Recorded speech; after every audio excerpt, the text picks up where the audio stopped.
So I'm going to do an acapella, and so the first thing I'm going to do is check the patient's chart.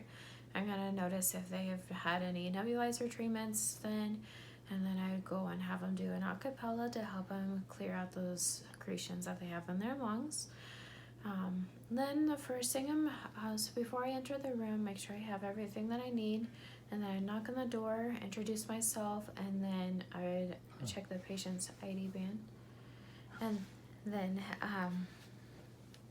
I would assess the patient, listen to the patient's lungs, and then I check their vital signs.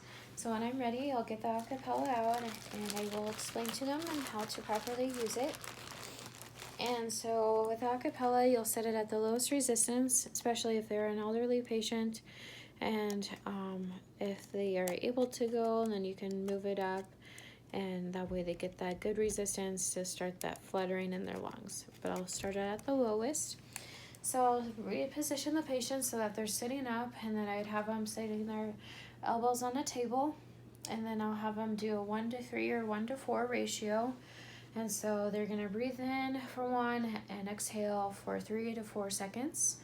And so when I'm ready, I'll instruct them. They can hold it like this, or even just hold it with one hand as long as they have a nice good grip. And then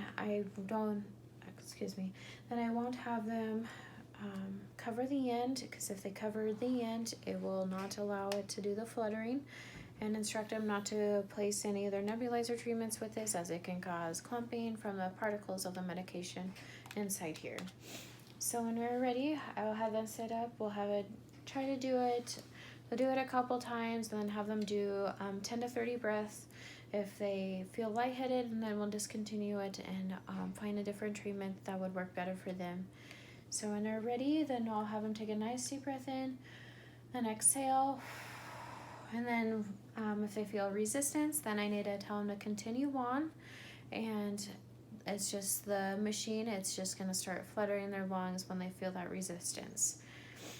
And if they cough up anything, we'll have them cough up into a basin if we don't need a sputum sample for the lab. If we need a sample, then we'll have them cough into a sample cup, and then we'll put a label on it with their name, what it is for, just to kind of see.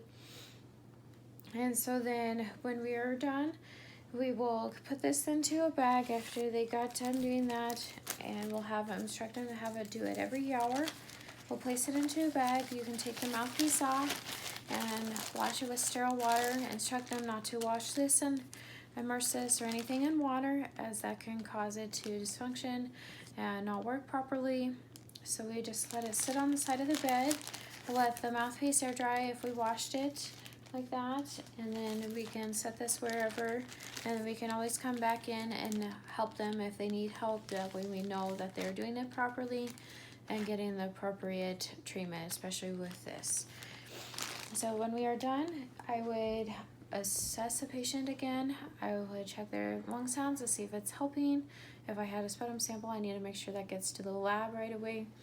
And then I would go out to the patient's charts, and I check the patient's charts, chart everything in the patient's charts, and then let the doctor know that I did an acapella treatment with them.